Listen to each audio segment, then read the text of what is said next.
But ये बात ऐसी थी कि मेरे दिल में यानी कि इतना वो ना उसने असर किया है कि मेरा दिल चाहा कि मैं अपने गाइस वाइस के साथ भी ना इस बात को शेयर करूं।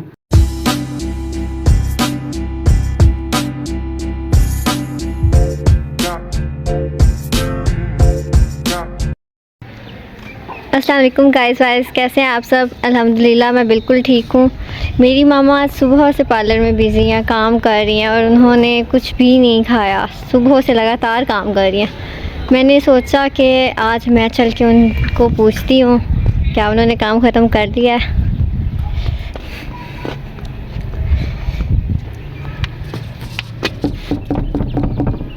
मम्मा, काम कर लिया ख़त्म? शाम की वजह से आपके लिए छोटा सा सरप्राइज। अस्सलाम वालेकुम गाइस वाइज, कैसे हैं आप? मैं बिल्कुल ठीक हूँ, हमेशा की तरह आप देख ही रहे हैं। तो ये आज मेरी बेटी ने क्या मार्का मारा है? मैंने गाइस वाइज को नहीं बताया कि मैं आपको ये सरप्राइज देने वाली हूँ। अच्छा, मैं वहाँ बैठ जाती हूँ इजी। अब मैं जरा इन चेयर की जान छोड़ ही दो, मैं थक गई हूँ सारा दिन खड़े। आधा घंटा मेहनत करके मैंने आपके लिए सैंडविच बनाया क्योंकि आप मुझे पता है आपने खाना नहीं खाया। मैं गाइस आज ना मैं 9 बजे मैं पार्लर में घुस गई थी और अब 4 बजने में 10 मिनट रहते हैं।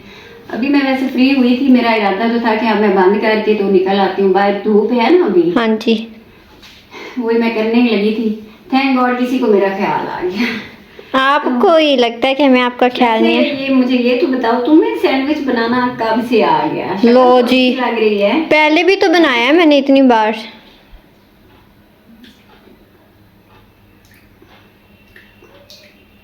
ऐसे गंदे फेस रिएक्शन दे रही हैं। अच्छा नहीं बना क्या? थोड़ी मिर्ची थी, थोड़ा स्पाइसी लग रहा था। चले खैर, जैसा कैसा बना है? अच्छा है, लेकिन अगर अच्छा ना भी होता तो मैं अच्छा ही कहती, क्योंकि मेरी बेटी को इतना ख्याल आ गया कि मेरी मामा आज बिजी है काम में तो मैं उनके लिए सैंडविच बना लूँगी। कुछ भी वैसे गाइस ये पूछती नहीं है मुझे, इनको फिक्र नहीं होती कि हमारी माँ सुबह से बिजी है। तो आज पता नहीं कैसे ये मुझ पे मेहरबानी हुई है। वैसे इस मेहरबानी के पीछे क्या वजह है? मुझे भी भूख लगी थी, मैंने सोचा मैं आपके लिए भी साथ बना लूँ। आपने भी नहीं खाया होगा। तो जाहिर बात है, मैं काम कर रही थी, खाया भी मैंने क्या। आप सज्जन मेरे पाँव भी दबा रहे हैं, मैं इतनी थक गई बहुत ज्यादा। वो रमैसा से कहना, वो दबाएगी। मेरे तो दबाने का आपको पता ही नहीं चलता कि मैंने दबा रही हूँ। से आते खुद कहेगी कि मैं खुद बहुत थकी हूँ मामा, वो ये उम्मीद करेगी कि मामा मेरे पाँव दबा दे। तो गाइस वाइज अब जैसे कि जाहिर बात है, अब ये फरवरी का महीना स्टार्ट होने जा रहा है, तो यहाँ से फिर शादियों का जो काम वाम है ना वो खासा बढ़ जाता है। तो मेरी पार्लर की मसरूफियत भी जाहिर बात है कि बढ़ गई है, बढ़ जाएगी अब आगे आने वाले दिनों में और ज़्यादा। मामा मतलब हम कभी आउटिंग पे नहीं जा सकते? बहुत टाइम हो गया है। अब ये सज्जल कौन से दिन है आउटिंग के? तुम्हें नहीं सूझती है? कोई हरी हरी सूझ रही है तुम्हें? है अब हाँ ना, नहीं गए, बाहर दिल कर रहा जाने बेटा। को। ये दिन है हमारे काम के। तो हमें काम 1.5-2 महीना हो गया हम बाहर नहीं गए। इतनी शदीद सर्दी थी, कौन जाता कहाँ पे? मुझे ये तो तुम बताओ, कहाँ जाते हम इतनी सर्दी में? पिज़्ज़ा खाने चलते हैं किसी दिन। चलो किसी रात में कर लेंगे प्लान, क्योंकि जाहिर बात है दिन को तो काम हो। रात में ही खाते हैं आप? रात को कर लेते हैं प्लान। वैसे अच्छा है वो ये तुम्हारा ना सैंडविच, अच्छी कोशिश है। इसमें थोड़ी सी इम्प्रूवमेंट हुई है पहले की निस्बत में, कहीं से कोई थोड़ा इजाफा किया तुमने अपनी रेसिपी में? मैंने YouTube से देखी थी। हाँ वही ना कुछ तुमने किया है चेंज, इसीलिए मैं खाने से पहले मुंह बना रही थी कि पता नहीं क्या सज्जल ने बनाया होगा। मैं बाहर ना चली जाऊँ धूप पे? चली जाए। सामू भी बाहर अफरा तफरी मचा रहा होने। शाम फिर मुझे चाय भी नहीं पीने देगा।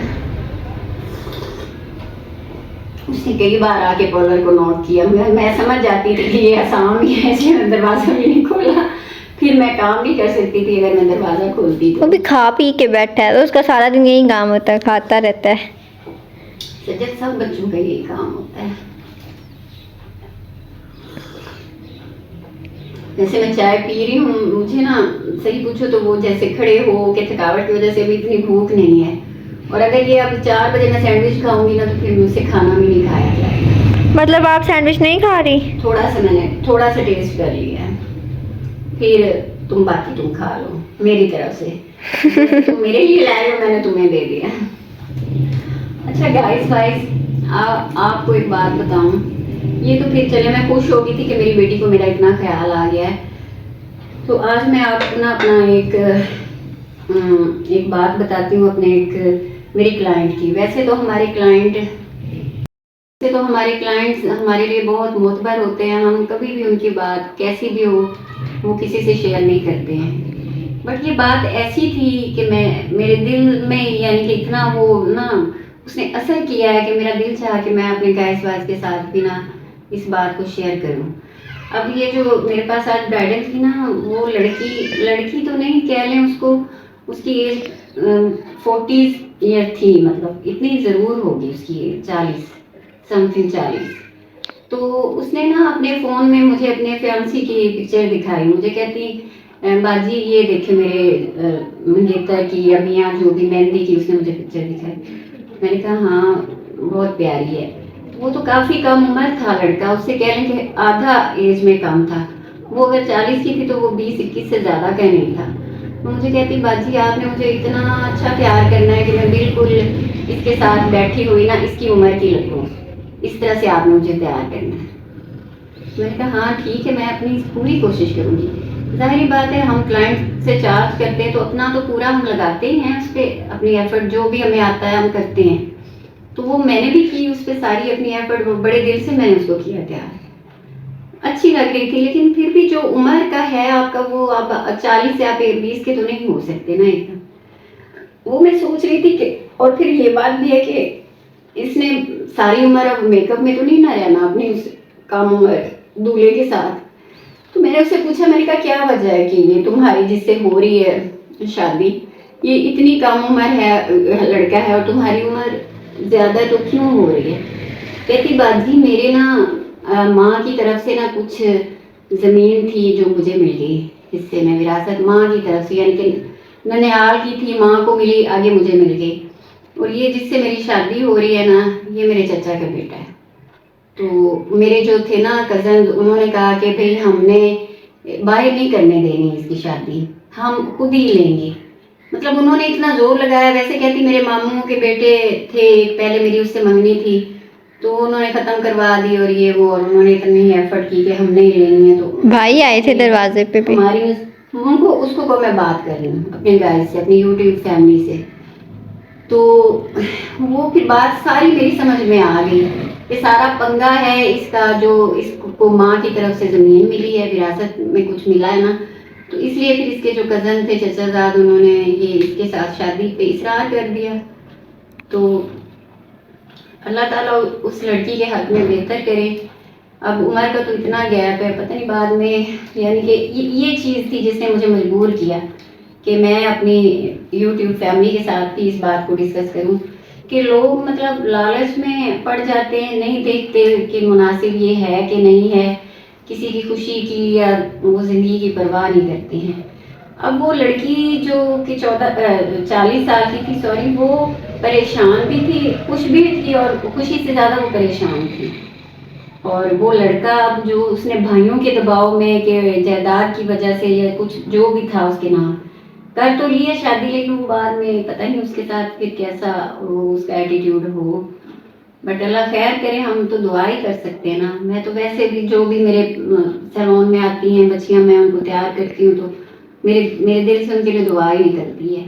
तो उस लड़की के लिए भी मेरे दिल से तो दुआ ही निकली है, अल्लाह ताला उसको उसके नसीब अच्छे करे और वो लड़का उसके साथ अच्छे से एडजस्ट कर जाए। तो गाइस ये इसलिए मैंने आपके साथ भी शेयर कर दी कि ये अगर लोग इस तरह से ना करें तो मतलब मुश्किलात तो ना हो उनको। अब वो लड़की पता नहीं क्या क्या उसके दिल में वसवसे होंगे और पता नहीं बाद में उसको किस तरह की सिचुएशन फेस करनी पड़े।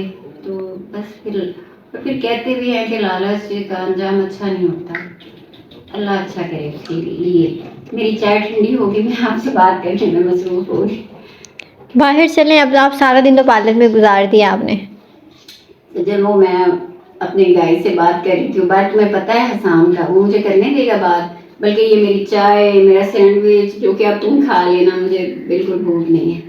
तो मेरा हशर नशर कर देगा। मैंने कहा इसलिए मैं सुकून से यही पार्लर में बैठ के अपने गाइस से बात भी कर लूँ और फिर चलते हैं बाहर। अब ज़ाहिर काम ख़त्म कर लिया मैंने, अब इधर पार्लर को अंदर से कुंडी लगाएंगे, चल के धूप पे बैठेंगे, असर की नमाज भी पढ़ लूँगी।